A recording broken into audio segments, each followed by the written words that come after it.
Good morning. It is great seeing you all. There's a lot of you. It's good to be here, good to be back on the Brentwood campus on a Sunday morning. I bring greetings from the church at West Franklin, where I am thrilled and honored to be a part of what God is doing there.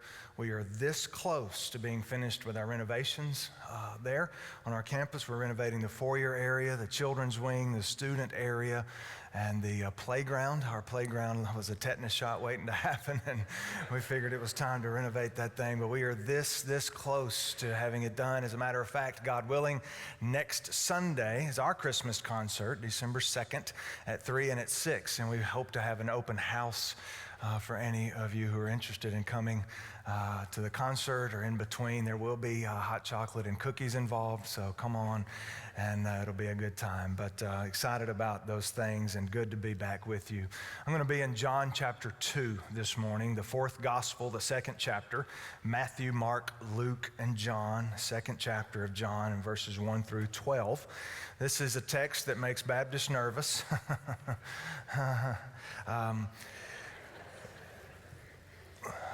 We don't mind him necessarily turning water into wine. We just wish he wouldn't have done it in his first one. Maybe 10th or 12th or 15th or something, but his first, goodness. John calls Jesus' miracles signs. Jesus does different miracles, as you know, throughout the Gospels, but in John's Gospel, John calls them signs. And there are 7 of them that he lists, and this is the very first one, right out of the chute. A week-long wedding feast. And John tells us he writes this so that we would behold his glory. In other words, he was very strategic, very intentional in what he picked. And the reason he calls them signs, which we'll get to, is because they point to something greater. And so I'm going to read this text. I'm going to ask you to read along with me silently as I read aloud. And then I'm going to pray. And I want you to pray with me that the purpose for which the Spirit of God inspired John to write this would happen in your soul.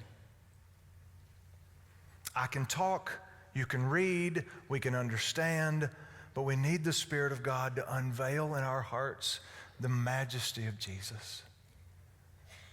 And I want him to do that for us. And I believe he wants to do that. So hopefully you're in John 2. I'm going to ask you to stand with me in honor of God's word.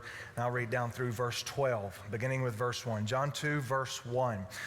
On the third day, a wedding took place in Cana of Galilee. Jesus' mother was there, and Jesus and his disciples were invited to the wedding as well. When the wine ran out, Jesus' mother told him, "They don't have any wine." "What does that have to do with you and me, woman?" Jesus asked. "My hour has not yet come." "Do whatever he tells you," his mother told the servants. Now 6 stone water jars had been set there for Jewish purification. Each contained 20 or 30 gallons. "Fill the jars with water," Jesus told them. So they filled them to the brim. Then he said to them, "Now draw some out and take it to the head waiter." And they did. When the head waiter tasted the water, after it had become wine, he did not know where it came from, though the servants who had drawn the water knew. He called the groom and told him, "Everyone sets out the fine wine first, then, after the people are drunk, the inferior, but you have kept the fine wine until now." Jesus did this, the first of his signs, in Cana of Galilee. He revealed his glory, and his disciples believed in him. After this, he went down to Capernaum together with his mother, his brothers, and his disciples, and they stayed there only a few days. Jesus, you did this to reveal your glory. You reminded John of this event. You told John to write it down. And John wrote down this and others so that we may believe you are the Son of God. There are many in this room, Father, that already believe that you are the Son of God, that your Son, Jesus, is the Son of God. For those, I pray that you would magnify your brilliance in our hearts these minutes. For those who are wondering, for those who aren't yet, I pray that they would behold your beauty in a way, the way you intended it to be, as revealed in this text. Come and help us, Jesus. Thank you for the opportunity to sing praises to you and to open your word. I ask these things in Christ's name. Amen. Thank you. You can be seated.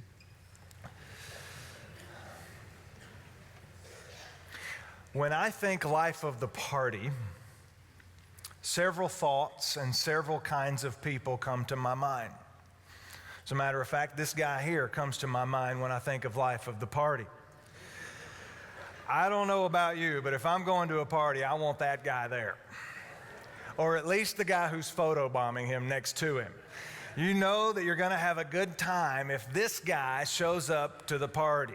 He just owns it. I'm fat. Let's party. Let's get after it. You know it's going to be fun. When you think of somebody having the life of the party and somebody just being funny and fun, you think of somebody like that. But there are some people you don't want to invite to the party, and usually that's the church people. That's the religious people. That's the people that you know are going to be talked about. You're going to be prayed for on Sunday, right? People like this guy, you don't want to invite him to the party. Because it's just going to be a party pooper. It's not going to be any fun. It's just going to be harsh. And you're going to wish that he wasn't there so you wouldn't be talked about, gossiped, or prayed for on the next Sunday morning. What I love about this text is that Jesus was invited to a week-long party.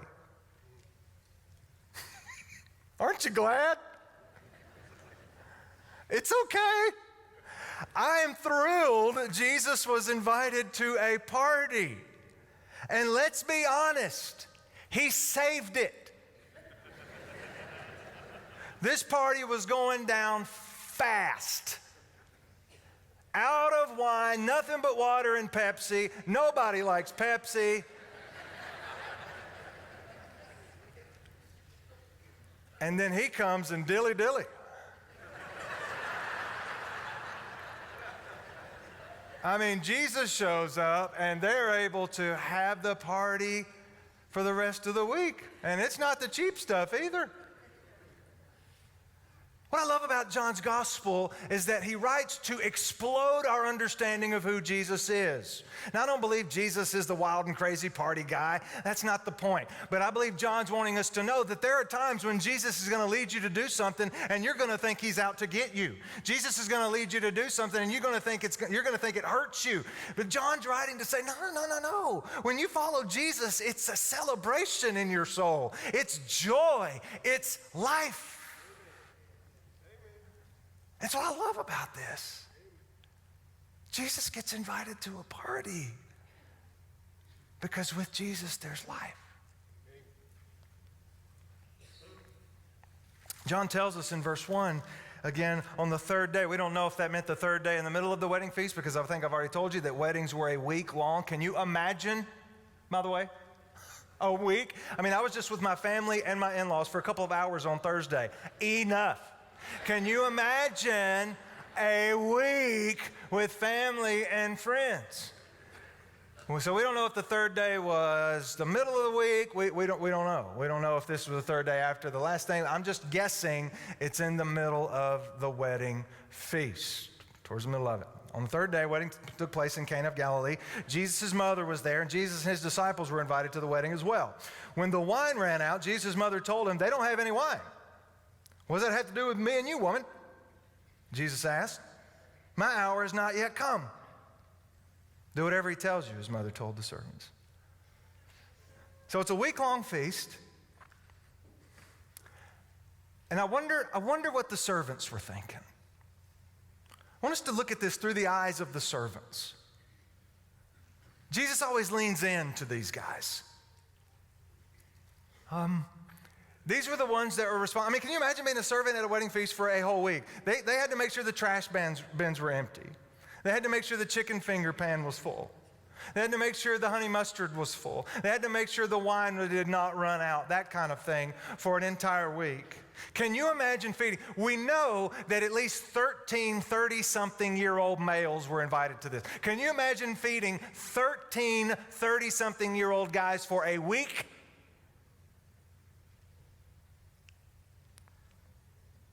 And some say Peter's the reason they ran out of wine. I don't know. But I don't know. They get invited. And by the way, I love the fact that Jesus, he had 3 years to do his work. And he's invited to a week-long wedding, and he said, okay. There's a sermon in there. But they get into this wedding, and then a big social no-no happens. A faux pas happens. A major embarrassment happens. You're going to be Facebooked and hashtagged. They ran out of wine in the middle of the week. That's like going to a wedding now and the bride's family forgetting to order the cake. You're going to be known, and it ain't going to be good. That's like going to one of those RSVP weddings where you have to RSVP for a meal. By the way, if any of you have those, invite me. Love those. But you have to RSVP for a meal, so you RSVP for a meal, and you go, and when you get there, a fourth of the people eat, and they're out of food. You're going to be known for something, and it's not good. They ran out of wine, and we're guessing this was Wednesday. Not the cheap stuff. They're out of wine. The celebration drink. The celebratory, rejoice, let's celebrate this couple who's married. They're out during the week. As we'll see in just a minute, you usually start with the expensive aged stuff, then you get to the cheap stuff, and then you mix Kool-Aid towards the end of the week because nobody knows what you're drinking. But this is the middle of the week, and they're completely out of wine. Huge embarrassment. They're going to be known as the family who ran out of wine on Wednesday. And Mary feels the embarrassment. Jesus' mom feels the embarrassment and does what any mom would do if she believed her son had superpowers. I just wished I could hear the tone of her voice, don't you? Jesus, they're out of wine. I don't know. She may have been serious. I just imagine this. Oh my goodness, this is awful. They ran out of wine. You got to do something, Jesus. They're out of wine. What are we going to do? We can't pack it up and go home. We're not going to drink water the rest of the week. They're out of wine. What are we going to do? And then he says something next that if I said it to my mama, my dad would have backslapped me before I said sorry. Did you catch what he said? What does that have to do with me and you, woman? And my parents are here. They're sitting right over there. My dad can testify. If I said that to my mama, it would not have been pretty. I remember reading this in junior high, reading this in middle school. And I remember thinking, I thought Jesus never sinned. I'm serious. I struggle with it. I grew up in Alabama. You don't talk like this to your mama. And I remember reading this saying, Jesus sinned right here. Where's Joseph? He'd have gotten a whooping. But what we need to understand in New Testament times, this is Jesus' way of calling her ma'am. You see, most men in this age didn't call a woman a woman. They didn't refer to them as female. And so the very fact that Jesus is saying woman is a show of respect. And I love what Jesus does here. Be careful. Jesus is saying, Mom, I didn't come here to get everybody out of a bind. That's not why I came. I didn't come here to be a magician. If I'm known as Mr. Fix-It guy, everybody's going to use me to get what they really want. I'm what they want, Mom. And Jesus says, my hour hasn't come. Every time you read the word hour in John's gospel, it's referring to his death, burial, and resurrection. The hour, the moment for which he came. And Jesus is saying, Mom, ma'am, I could do this, but if I do it, it's not to get the wedding party out of a bind. I came here for something much greater. And then Mary does what any mama would do. As she walks to go get more ranch, dip, and broccoli, she says, do whatever he tells you. To the servants, just imagine. You just do whatever he says. He's going to do something. He's going to do something amazing. You just watch. That's my son of God.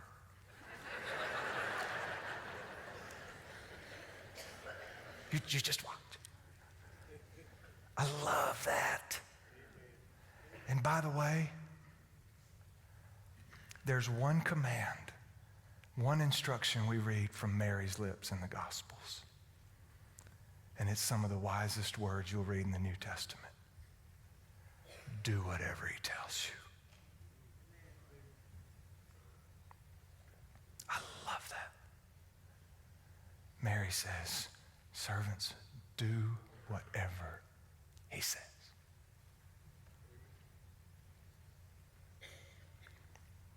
Well, Mary walks away to get more broccoli.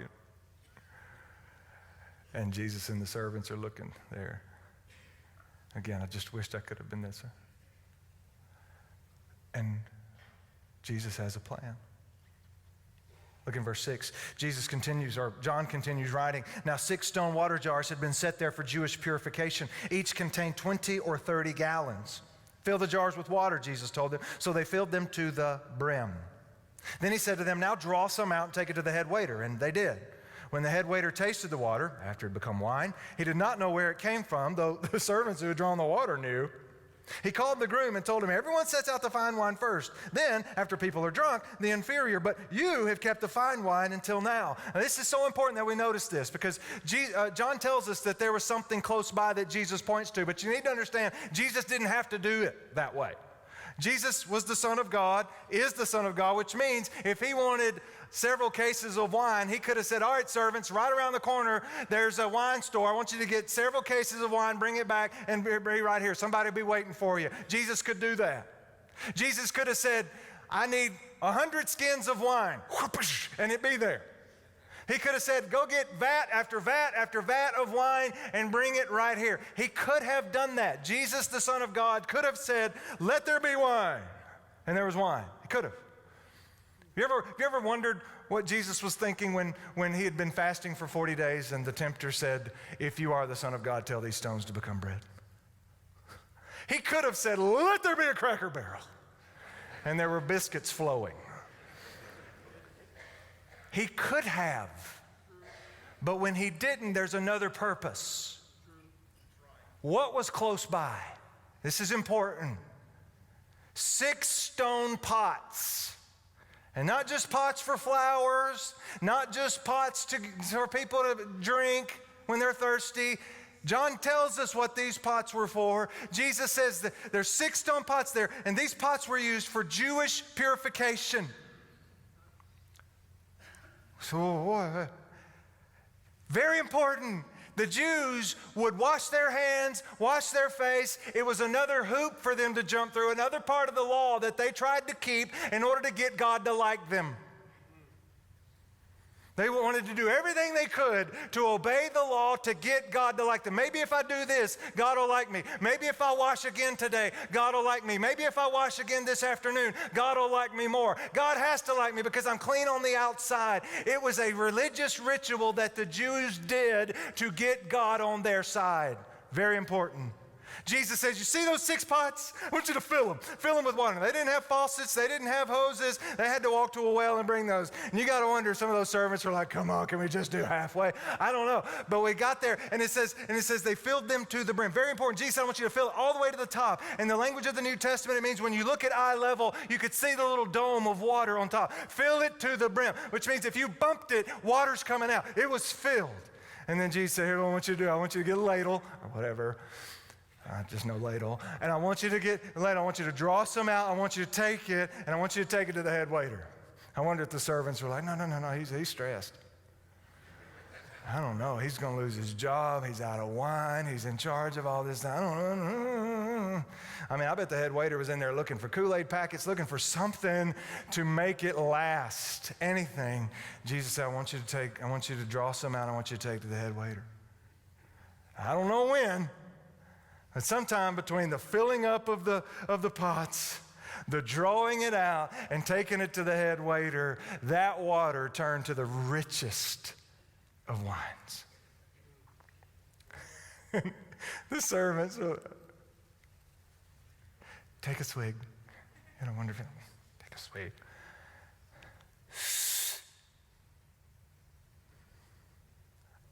text doesn't say this, but I know he had to have been like,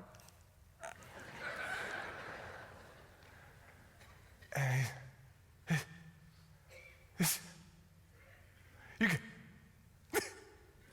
you got to call the groom.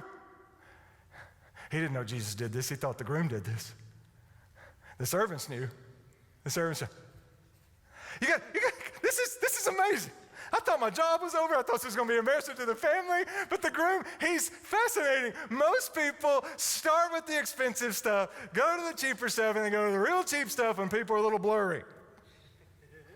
But you started off with okay stuff. And then as the week went on, this is the best.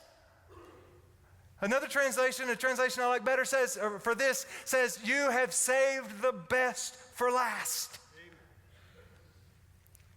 The servants knew exactly what happened. Jesus looked at the water, turned it into not just cheap wine or any wine, but the greatest, the richest, the aged, the most expensive, celebratory wine they'd ever tasted. And the servants knew exactly what happened. Wedding is saved. Family reputation saved. But we know Jesus didn't just do it to get them out of a bind. Amen. There's something else going on here. Right. And John tells us that in verse 11. Look closely. Jesus did this, the first of his signs in Cana of Galilee. He revealed his glory, and his disciples believed in it. John says, here's why he did it. He did it as a sign. It's a sign pointing to something. It's a sign pointing to the reality. And in that reality, there's glory, there's beauty, there's majesty, there's amazement, there's brilliance. As a matter of fact, John tells us at the very end of his gospel, this is why John wrote what he wrote throughout. This is why he included the 7 signs. John lets us know that he could have included a million different miracles, but he chose these specific ones because something's going on. The Spirit of God said, John, write this so that when people are done, they will know who I am. Verse 30 of chapter 20 of John, John writes this, Jesus performed many other signs in the presence of his disciples that are not written in this book, but these are written so that you may believe that Jesus is the Messiah, the Son of God, and that by believing you may have life in his name. John's saying there's a purpose. I've been intentional. I've been strategic. I want you to know that in Jesus, the Son of God, there's life in him. So what's the sign? You know, a sign points to a reality, right? A sign isn't the reality. You ever see a stop sign before? Lord, I hope so. When you see a stop sign, what are you supposed to do? Stop. Are you supposed to hit the sign? No, that's not preferable. You don't hit the sign to stop, right? The sign says stop and it's pointing you to the reality of where you're supposed to stop, right? Everybody understand that? Especially if you have a license. You understand, you don't hit the sign says stop, and it means right there, right beside it, right? Anybody ever seen a green light? Yeah, okay. Okay. No one. It's that thing. Red means stop, yellow means gun it, and green means go. You see a green light, you know it means go, right? You go through the light. Well, go through the light. Does that mean you go airborne and you hit the light? No, there'd be metal and glass everywhere. The sign says, I want you to go here, under, go there. Sign pointing to the reality. Friday morning, I put on my belt. Day after Thanksgiving. Should have worn sweatpants. But I put on my belt and I had to loosen it a knob or whatever you call these belt loop things. That's a sign when you have to loosen your belt. It's a sign. What's the sign pointing to? It's time for a new belt.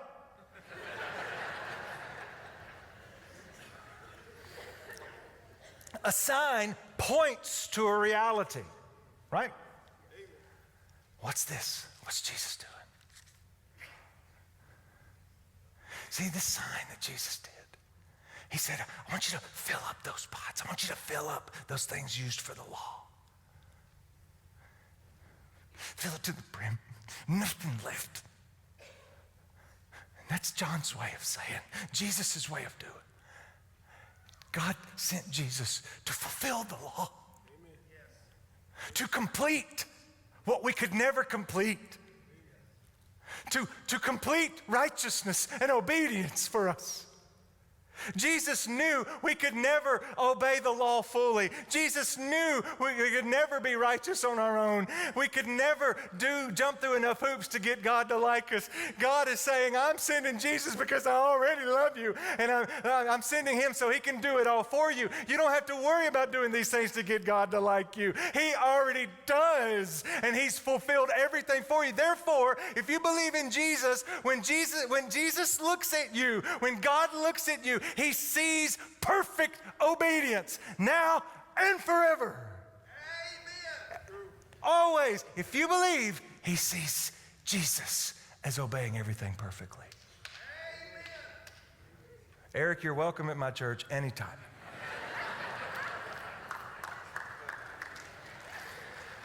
Listen, yeah. But think about it, because some of you right now have blown it. And you're trying to do stuff to make up for it. True. And if you believe in Christ, he's already made up for it. You want to behold glory? Behold his grace for you. God sent Jesus to do it for you. Do you believe? And if you believe, there's glory in your soul. Not all numbers, but a lot of numbers are important in the Bible. Especially the number 7. Did you notice how many jars there were?